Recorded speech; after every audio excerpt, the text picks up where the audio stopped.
যোৱাকালি 5:30 বজাত আমি এখন ৰেলৱে মেম' পাওঁ বিজনী ষ্টেচনৰ পৰা। এই ভিত্তিত আমি পিঅ'লৈ যাওঁ। পিঅ'টো হৈছে 269 কিলোমিটাৰ 269.78। তাতে মানে এটা ডেড বডি পাওঁ। ডেড বডিটো মানে একদম ছুইচাইড কৰিছে নেকি, একদম কাটি দিছে, একদম মানে টুকুৰা হৈ গ'ল। তাৰপাছত আমি তাৰ তালাচী কৰিলোঁ, কোনো পকেটত একো নাই, মোবাইল নাই, একো নাই। কিন্তু মানুহজনক আমি এতিয়ালৈকে চিনাকি উদ্ধাৰ কৰিব পৰা নাই। আপোনালোকৰ জৰিয়তে আমি জনাব বিচাৰিছোঁ যে যিটো কোনোবা মানুহ এনেকুৱা ঘৰৰ পৰা নাইকিয়া হৈছে বা এই মানুহজনৰ যিটো আমাক অলপমান খবৰ দিয়ে আৰু পৰিচয় পত্ৰবিলাক পালে আমি ভাল উপকৃত হ'ম। এই মোৰ ক'বলগীয়া।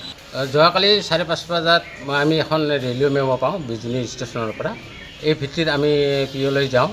পিঅ'টো হৈছে 269 কিলোমিটাৰ 269.78।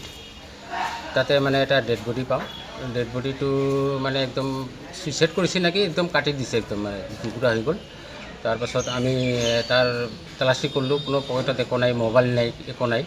কিন্তু মানুহজনক আমি এতিয়ালৈকে চিনাকি উদ্ধাৰ কৰিব পৰা নাই।